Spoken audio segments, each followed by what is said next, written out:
Jesse Marsch has been handed a 2-match suspension that will now be served at the Concacaf Gold Cup, seeing Jesse Marsch miss the opening match of the tournament in Vancouver against Honduras and against one of Canada's biggest rivals within the region, as well missing the second match of the tournament against Curacao in Houston, as Jesse Marsch will not be on the sideline for Canada's two biggest matches of the group stage and in the most meaningful tournament of the year. But this all stems from the Concacaf Nations League back on March 23rd, where Jesse Marsch was given a direct red card in the third place matchup against the US mentee. And that red card came from unacceptable behavior towards match officials, where Jesse Marsch had so much pent up aggression, frustration, that saw him just blow a fuse, where he blew a gasket and let it all out towards that match in the second half against the US mentee. And unfortunately, it happened when the match official made a correct call. And yes, I believe Jesse Marsch did something that boosted the team, got their energy going, and ignited victory for Canada and the win against the US mentee. But there was always going to be ramifications towards what Jesse Marsch did. He refused to leave the field to play. He took a long time to leave the field, delayed the restart as well. I'm sure there was cussing and some poor language towards that match official, which is why he got that red card. But is also why he has been given a second suspended match by the CONCACAF disciplinary committee, as they gave him the second suspended match due to refusing to leave the field to play and delaying the restart of play. And for me, that is completely fair, and it is completely deserved. And as much as I hate to admit it, Jesse Marsch is deserved of that red card, of that second game suspension, and there was always going to be ramifications of it. And unfortunately, I do believe it was the right decision for him to blow the gasket, for him to ignite the win, for him to give that energy, that spark that was needed in that third place game, because it was still very meaningful. But there was always going to be the ramifications that was going to come from what he did in that match. And it comes with a 2-game suspension. I truly believe this suspension has a lot of a negative effect towards this team at the Gold Cup. I think it's a big loss to have Jesse Marsch not there for those opening 2 games. For a few reasons. This is the most meaningful tournament in CONCACAF. The Gold Cup has so much meaning to it. It has so much history to it. Canada has won this tournament. As easy of a pathway or some thought towards the Nations League, where it was an easier pathway to go out and win the tournament, some thought, the Gold Cup has a lot more progress. You have to go through the group stage. You have to get through the knockout phase. And it's going to be a difficult round to get there. But this is also an opportunity for Canada to go out there and win a more meaningful tournament and to win a tournament in the lead up to the World Cup. And also for Jesse Marsch to see new players and to see how we can adjust tactically throughout matches and maybe try different formations.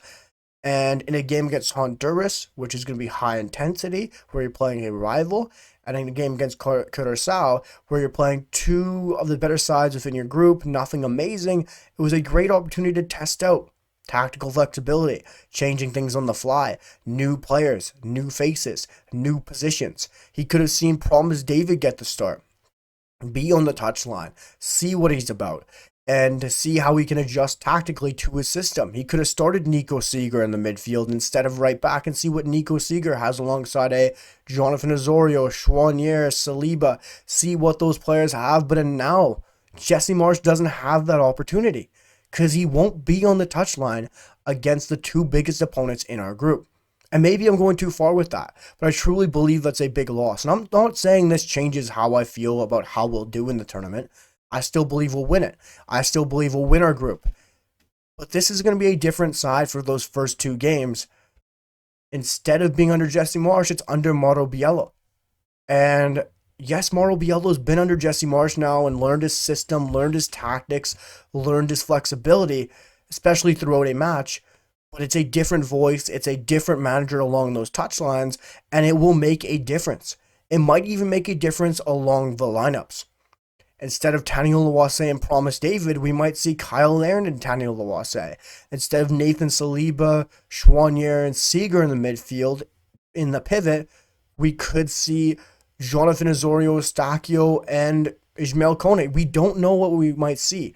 Biello might go with familiarity and experience compared to Jesse Marsch could have went with trying new players and new faces and trying new flexible positions for these players, which is a big blow. And I truly believe that. And yes, he might have the opportunity against Curacao, but not having the opportunity throughout the entire group stage is a huge loss. Because this side is going to have 2 games against Honduras, against Curacao, which are going to be intensity, which are going to be, I'm sure, rough, physical, and going to be a huge chance to test themselves. Yes, they're not great opponents, but it's still a great opportunity to go win a game, win it convincingly, as well as build that momentum, build that confidence with Jesse Marsch on the sidelines. And especially, God forbid Canada gives up an early goal. We don't get to see how Jesse Marsch reacts to it. We don't get to see how Jesse Marsch tactically changes to it. We don't get to see what he does to adapt to going down behind early once again. Because we know in Concacaf, things can change within a second. Within football, things can change on a dime. 40 seconds against Mexico, we're down 1-0. Things are changing. And it's Jesse Marsch's tactics and system. But if that happens against Honduras in that opening match against Vancouver, somehow we get scored on some fluky goal, Mauro Biello's tactics. And nothing against Mauro Biello. I think he's a good manager. He's learned well under Marsch. He's learned well under Herdman.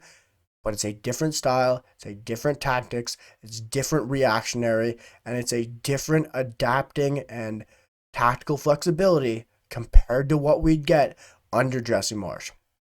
And don't get me wrong, I'm glad he blew that gasket against the U.S. mentee in a meaningful match, in a match we had to win. But there was always going to be ramifications. And I just didn't expect Concacaf to finally drop the hammer and set a precedent on Canada and on Jesse Marsch, which is very unfortunate, but I do believe it is the right thing from CONCACAF to do because match officials get a lot of flack, a lot of players in their face, match officials, people cussing them out, and for one, I do believe it's got to stop to some extent, and it was the right thing to give the suspension, but it is still a big loss in my opinion, and I'd love to hear what you guys have to say down below in the comments. Was it the right suspension? Was it too harsh? Do you guys think it's still a big loss for Honduras and Curacao to not have Jesse Marsch on the touchline? I'd love to hear what you guys have to say down below in the comments. Drop your thoughts down below. Make sure to smash that like button, guys. It really helps out the channel as well as the video. And hit that sub button. Let's move to 630 subscribers because the support has been absolutely incredible as always. And I'll see you guys for the next one. Peace.